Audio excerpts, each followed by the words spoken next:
मैं और मेरे छोटे भाई को अचानक दो सिस्टम मिले, एक 100 गुना बड़ा करने वाला सिस्टम और एक 100 गुना छोटा करने वाला सिस्टम। भाई हंसते हुए छोटा करने वाला सिस्टम चुन लिया और मेरे पास मजबूरी में दूसरा बचा। किसी को क्या पता था कि 3 दिन बाद भयंकर बारिश वाला प्रलय आ जाएगा। सब लोग अपने घरों में फंस गए, एक कदम भी बाहर निकलना मुश्किल हो गया। सबसे बड़ी समस्या संसाधनों की हो गई। मैंने अपने पास जो थोड़े बहुत सामान थे उन्हें अपने बड़े करने वाले सिस्टम से 100 गुना बढ़ा दिया और बचत करके इस्तेमाल किया। आखिरकार मैं और मेरा भाई दोनों इस मुश्किल समय से बच निकले। लेकिन बारिश खत्म होने के बाद मेरे अपने ही भाई ने मुझे ऊंची इमारत से धक्का दे दिया। अगर तुमने मेरा बड़ा करने वाला सिस्टम नहीं छीना होता तो मैं इससे चीजें बड़ी करके लू जी के परिवार को बचा सकता था। भाई तुम हर मामले में अच्छे थे, लेकिन इस बार भाई मुझसे पहले बड़ा करने वाला सिस्टम चुन लेता है। तभी मुझे समझ आ गया वह भी पुनर्जन्म लेकर आया है। मैं मुस्कुराया। इस बार मैंने छोटे करने वाला सिस्टम चुना। मैंने अपने खाने का इतना सामान इकट्ठा किया कि 5 साल तक चल सके और सब कुछ छोटा कर दिया, यहाँ तक कि खुद को भी छोटा कर लिया। और इस तरह मैं सबकी नजरों से गायब हो गया। तुम लोग अपने अपने सिस्टम चुनो। ये बात और ये दृश्य मुझे इतना जाना पहचाना क्यों लग रहा है? मेरा दिमाग अभी भी थोड़ा सुन्न था। अभी तो मेरे भाई ने मुझे धक्का देकर मार दिया था। कुछ देर बाद मैं उस भारी गिरने के एहसास से बाहर आया। भाई भी एक पल के लिए चौंका, फिर तुरंत बोला मुझे बड़ा करने वाला सिस्टम चाहिए। वही बात, वही दृश्य, अब मुझे पूरी तरह समझ आ गया। मैं दोबारा जन्म ले चुका हूँ। उसी दिन पर जब हमने सिस्टम चुना था, मैं मन ही मन ठंडी हंसी हंसा। क्योंकि तुम्हें अपने लूगे से इतना प्यार है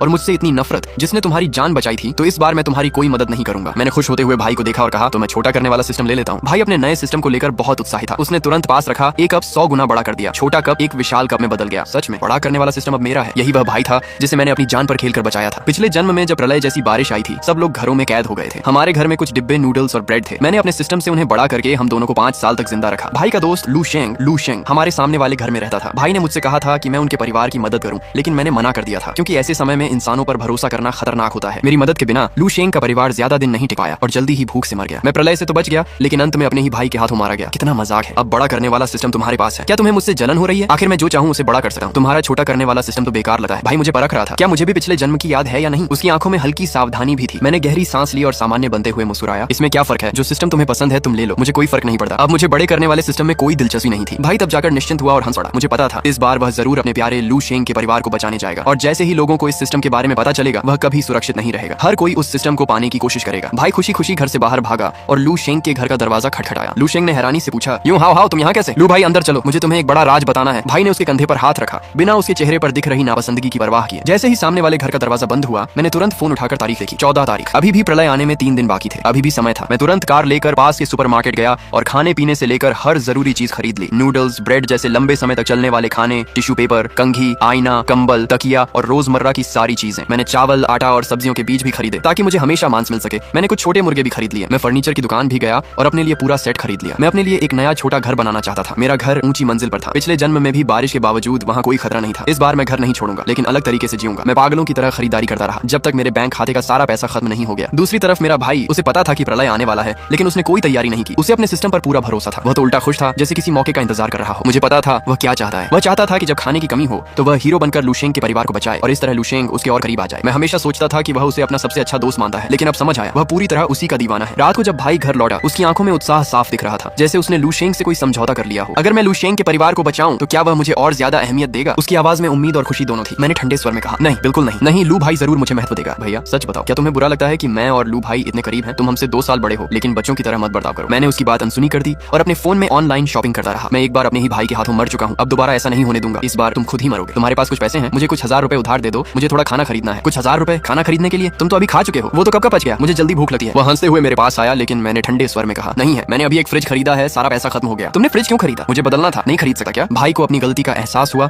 और वह तुरंत सामान्य हो गया। नहीं, मैं तो बस पूछ रहा था। भैया मुझे याद है तुम्हारे कमरे में अभी भी कुछ खाना है ना? मैंने वो सब सोसाइटी के बुजुर्ग लोगों को दे दिया। आखिर उनकी जिंदगी भी आसान नहीं है। तुम नहीं, गुस्सा आ रहा होगा है ना? छोटा भाई हंसते हुए बहुत खुश दिख रहा था, जैसे वह अभी भी मेरे मुंह से अपनी तारीफ सुनने का इंतजार कर रहा हो। मैंने सोचा भी नहीं था कि इस बार पुनर्जन्म लेने के बाद उसने न सिर्फ वह बड़ा करने वाला सिस्टम पा लिया जो वह चाहता था, बल्कि मेरे आखिरी बचे हुए सामान को भी दूसरों को दे दिया। ये साफ दिख रहा था कि वह मुझे मरने पर मजबूर करना चाहता है। अगर मैं पुनर्जन्म लेकर वापस न आया होता, अगर मेरे पास सिस्टम न होता, तो इस बार की यह प्रलयकारी बारिश मैं बिल्कुल भी नहीं झेल पाता। भाई के चेहरे की मुस्कान देखकर मेरे अंदर उसके लिए नफरत और बढ़ गई। मैंने हमेशा सोचा था कि मैंने अपने भाई के साथ बहुत अच्छा व्यवहार किया है। हमारे माता पिता बहुत पहले ही गुजर गए थे और एक बड़े भाई के रूप में मैंने ही उनकी जिम्मेदारी उठाई थी। मैंने जल्दी ही पढ़ाई छोड़ दी ताकि भाई की पढ़ाई का खर्च उठा सकूं। भाई पढ़ाई में अच्छा नहीं था, लेकिन मैंने कभी उसे डांटा नहीं। उसका खर्च हमेशा उसके हमउम्र लोगों से ज्यादा होता था और यह सब पैसे मैं ही देता था। बाद में जब भाई कॉलेज में दाखिला नहीं ले पाया, तब तक मैं अपनी मेहनत से शहर में एक घर खरीद चुका था। मैंने उसे अपने साथ रहने के लिए बुला लिया, लेकिन मुझे क्या पता था कि मेरे घर के सामने रहने वाला पड़ोसी भाई का बचपन का दोस्त लू शेंग था। दोनों बचपन में साथ खेलते थे। बाद में लू शेंग के घर का पुनर्विकास हुआ और उन्हें बहुत सारा मुआवजा मिला, इसलिए वे गांव छोड़कर चले गए थे। लेकिन जैसे ही भाई ने लू शेंग को देखा, जो दिखने में अच्छा था और जिसके पास अच्छा पैसा भी था, वह तुरंत उसके पीछे पीछे घूमने लगा। यहाँ तक कि जब प्रलय जैसी बारिश आई थी और मैंने उनकी मदद करने से मना कर दिया था, तब भी भाई ने मेरी गैर हाजिरी में चुके से हमारे सामान मकान का 1/3 हिस्सा उनके घर दे दिया था। मैं इसके खिलाफ कुछ नहीं कर पाया और मुझे मजबूर होकर अपने घर का दरवाजा कसकर बंद करना पड़ा ताकि कोई और सामान चुराने ना आ सके। तो भाई की नजर में मैं उस आदमी से भी कम था जिसने उसके लिए कुछ भी नहीं किया था। मैं अपने भाई से पूरी तरह निराश हो गया था। भाई मुस्कुराते हुए मेरे पास आया और मेरे कंधे पर हाथ रखा। भैया,